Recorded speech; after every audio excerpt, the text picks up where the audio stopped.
Minecraft has a problem, and it needs your help. And no, it's not what you think. With the game being 13 years old, a lot, and I mean a lot, has happened. From that one time you and your friends finally defeated the Ender Dragon, to the many times you died to a creeper. These stories, however fun they are to you, will almost entirely be forgotten. Which is pretty sad to think about, right? Luckily, now that Minecraft Let's Plays are about as common as air molecules in the atmosphere, more and more stories like this are being documented and saved. But a lot of the history of Minecraft people don't know about is at risk of being forgotten. See, gaming as a whole is now old enough to where the games I grew up with are now being forgotten. Games like Beyond Good and Evil, the original Godfather games, and not to mention all the Flash games I used to play, all of them either being forgotten and in some cases just straight up lost. The same goes for Minecraft and its backbone, the server software community. While many don't realize it, the fact big Minecraft servers existed drove a lot of players to even buy the game to begin with. However, in 2023, a lot of projects now have vanished, with no way of getting them back up. Spoutcraft being a prime example of this, but one group tried to change that. Or should I say, one person. I am JustDoom, and I'm the founder of IMR Archive. You like just archiving all the history, basically. You're a historian of some sort. Yeah, like a Minecraft server, mainly server historian. This is Ian, an Australian badass trying to preserve the part of Minecraft history no one knows about, but many have used, and his project is trying to be the museum of our favorite games past. So let's sit back, relax, hit that sub button, and let's dive in once more into the Eimer Project.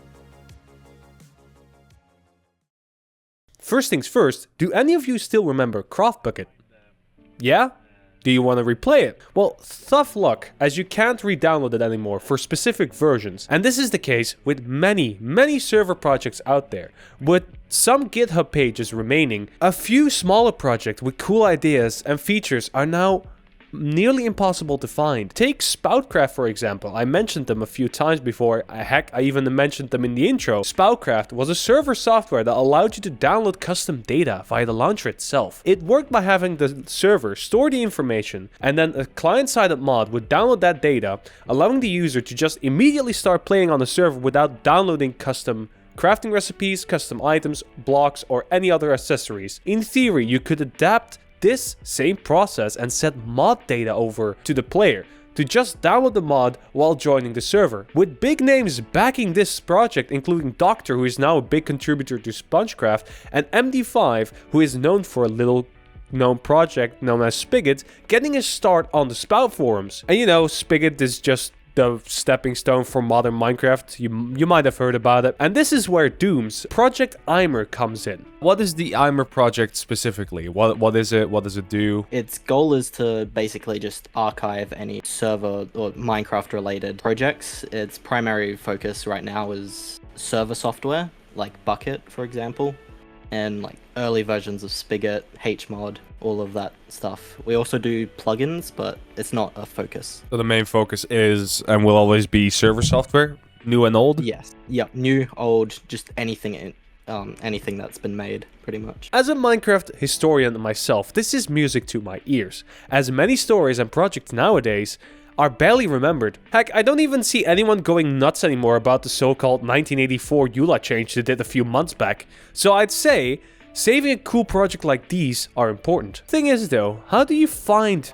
and archive these things? If they are undownloadable and unfindable, how do you still find them? What is your typical procedure to find, archive, and save lost server software? Is there like a typical way you go about doing this, or is this more like, hey, I found this software, you validate it and add it to the database?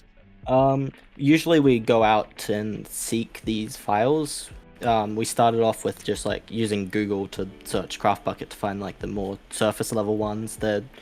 Most of ours were found from that, but the more rare ones, like this really old Spigot one, was obtained by going through like old forums on the Wayback Machine and messaging people that like had downloaded it because they posted error logs or just like complimenting the project. So we went and messaged them, and most of them did not respond, but we've had a few that responded and have given us some files, which is pretty cool. And this exact reasoning is the whole reason this channel exists. Yeah, I've done some drama stuff and videos talking about other games, but the main goal was always to find stories and tell them before we never got the chance to tell them again. But why, I hear you ask? Why should I care? Well, in my opinion, Minecraft's identity is partly infused with its multiplayer community. From stories of big servers getting thousands of players, stories of servers dying to get reborn into something new, and servers where just you and your friends relax to hang out after a hard day's work or hard days at school. And it's these stories that drive our community. And it seems that Doom agrees with me on that part. Why do you do this? Why specifically are you doing this? Because I haven't noticed anyone else doing that. Why are you guys doing this specifically? Well, I've just had an interest in like servers in general for Minecraft. I used to want to run them, but it's a lot of work, so I've become more interested in like the technology behind it, how it's grown over time since Minecraft was started. I find it really interesting, so I think I want to share it with the community that doesn't know about it. I didn't know about it until like a couple years ago, and I've played the game for probably nearly a decade, and it's just really interesting. Minecraft wouldn't have succeeded as much as it has without servers. Like Hypixel, for example, hundreds of thousands of players play on it. It's crazy. Minecraft wouldn't have been so big without servers. I remember I bought Minecraft because of I wanted to play on Hypixel. Yeah, exactly. And Hypixel's powered by Bukkit or Spigot, probably Paper. They might have their own custom thing, but it's powered by. If Bukkit didn't exist, Hypixel may not exist. And I could not agree more. Without Bukkit, there was no Spigot. There was no Paper. There was no PurPur. And big servers like Hypixel would not have the tools to make plugins that they did to get to the size they are now. But all that begs the question, is every single small project worth saving? What if it's just a project with a few lines of code that never made it into production? Well, Doom seems to think they are worthy of being saved. In your opinion, right? What if a small project never left the development stage? Do you still think it is your duty to save that? Like if it never got anywhere, it's just a few lines of code with a nice idea, but it never got anywhere. Is that still something you think should be recorded and saved? Small projects like that are pretty cool, but I think I would personally archive them, but I see why people would think that they don't need to be. But they can still be a cool part of history. Like I've come across a project by MD5, the person that made Spigot, and it was basically what you said, just a few lines of code.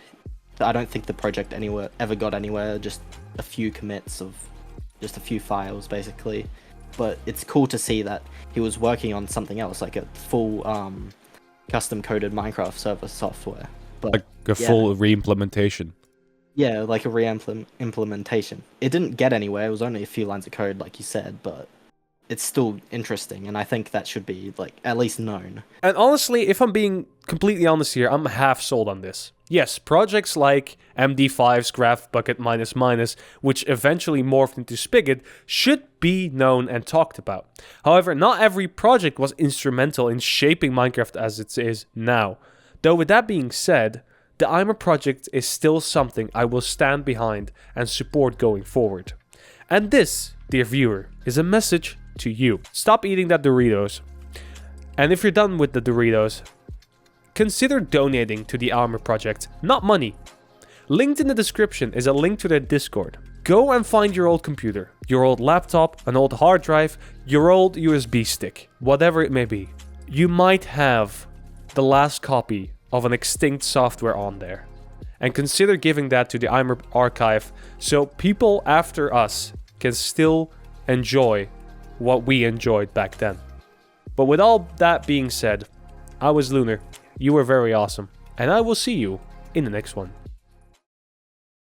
Thank you to my many Pebbles, both on Patreon and on YouTube, scrolling past right now. With a super duper thank you to my boulders, Farron and Rebecca, and of course a massive thank you to my mountains, Hans, Franz, Comet Speed and Willocks. If you want access to a special Discord chat, early access videos, full-length interviews, feel free to pledge on Patreon or the YouTube membership. Your support means the world to me, and I can't thank you enough.